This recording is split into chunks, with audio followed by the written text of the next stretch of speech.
திமுகவை பொறுத்த வரைக்கும் திருமாவளவன் அவர்கள் வந்துட்டு ஒரு அழுத்தம் தராங்க, கூட்டணி நெருக்கடி வந்து பிரஷர் கொடுக்குறாங்கன்ற மாதிரி ஆதவர்ஜுனாவும் இந்த குற்றச்சாட்டை முன்வைக்கிறாரு. தமிழக வெற்றி கழகத்தை சேர்ந்தவங்களும் இந்த குற்றச்சாட்டு முன்வைக்கிறாங்க. விடுதலை சிறுத்தைகள் கட்சியை சேர்ந்து நீங்க இதுக்கு என்ன பதில் வச்சிருக்கீங்க? இல்லை, இது முழுக்க முழுக்க தவறு. இப்படி வந்து குற்றச்சாட்டை வந்து சொல்வது வந்து ஒரு உண்மைக்கு முரணானது. சரிங்களா? எங்கள் தலைவர் என்பவர் வந்து யாரையுமே வந்து அப்படியெல்லாம் பண்ண முடியாது, எந்த தலைவரையும் பண்ண முடியாது. அதுவும் குறிப்பாக எங்கள் தலைவரை வந்து அப்படி வந்து ஒரு நிலைப்பாட்டில் நிறுத்தி வைக்க முடியாது என்று சொன்னால் அப்படி தான் நினைப்பார். நிறைய தலைவர்கள் அப்படி தான் நினைத்து கொண்டிருந்தார்கள். இவர் கூனி குறுகுவது நிற்பான் என்று நினைத்து பார்த்தார்கள். ஆனால் எந்த இடத்திலும் எங்கள் தலைவர் கூனி குறுகி எவனிடம் இல்லை. சொன்ன வார்த்தையை சொன்ன சொல்லுக்காக நின்று செயல்பாட்டை விட்டு வெளியே வந்தவர் எங்களுடைய தலைவர். 6 சீட்டு கொடுக்குறாங்க, அப்போவே வெளியே வந்துடுவார்.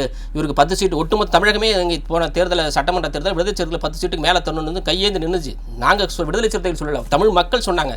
ஆனால் 6 சீட்டுக்காக கையெழுத்து போட்டுவிட்டு வெளியே வந்தபோது ஒட்டுமொத்த தமிழகம் எங்களை பார்த்து ஏன் இப்படி கையெழுத்து போட்டு வந்தீங்கன்னு கூட்டணி விட்டு வெளியே வாங்க, இந்த இடத்துல 20 சீட்டு தராங்க, 50 சீட்டு தராங்கன்னு சொல்லி பேசின இயக்கங்கள்லாம் உண்டு, எத்தனையோ தலைவர்கள் உண்டு. ஆனால் கொள்கைக்காக சொன்ன வார்த்தைக்காக விடுதலை சிறுத்தைகள் கட்சி திமுகவோடு இருக்கும் என்ற ஒற்றை சொல்லுக்காக கடைசி வரை இருந்து முதல் ஆளாக போய் கையெழுத்து போட்டு ஒன்று அந்த 6 சட்டமன்ற உறுப்பினர்களை நாங்கள் வாங்கிட்டு வந்தோம். இதுதான் எங்கள் தலைவருடைய நிலைப்பாடு. வெறுமனே வந்து காசுக்காகவும் வெறுமனே வந்து வியாபாரத்திற்காகவும் எந்த இடத்திலும் எங்கள் தலைவர் வந்து விலை போனதாக வரலாறு இல்லை. அப்படி எப்பவும் விலையும் போக மாட்டார். நெருக்கடி கொடுக்குறாங்க, அதான் நெருக்கடி கொடுக்க முடியாது. அப்படியே நெருக்கடி கொடுக்க வேண்டிய சூழல் வந்தாலும் எங்கள் தலைவரை நெருக்கடி கொடுக்க முடியாது.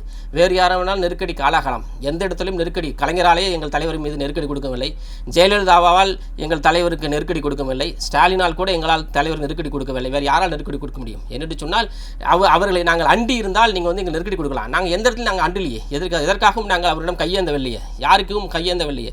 நாங்கள் மக்களுக்காக நின்று மக்களுக்காக போராடுகிறோம், மக்கள் கோரிக்கைகளை வைத்து பொதுமக்கள் மத்தியிலே பேசுகிறோம். அதன் அடிப்படையில் கோரிக்கை வைக்கிறோம். தனிநபராக சுயம் சார்ந்து என் தலைவருக்காக இது தேவைக்காக போய் நின்னால் நீங்கள் வந்து அதை சொல்லலாம். எதற்காகவும் நான் நிற்க வேண்டிய அவசியம் இல்லை. அப்போ வந்து அது முழுக்க தவறான ஒரு சொல்லாடல், எங்கள் தலைமையை கேள்விக்குறியாக்கிற ஒரு சொல்லாடலாக தான் நம்ம பார்க்க தோன்றுகிறது. இது முழுக்க உண்மைக்கு முரணானது. எங்கள் தலைவரை யாரும் பணி வைக்க முடியாது.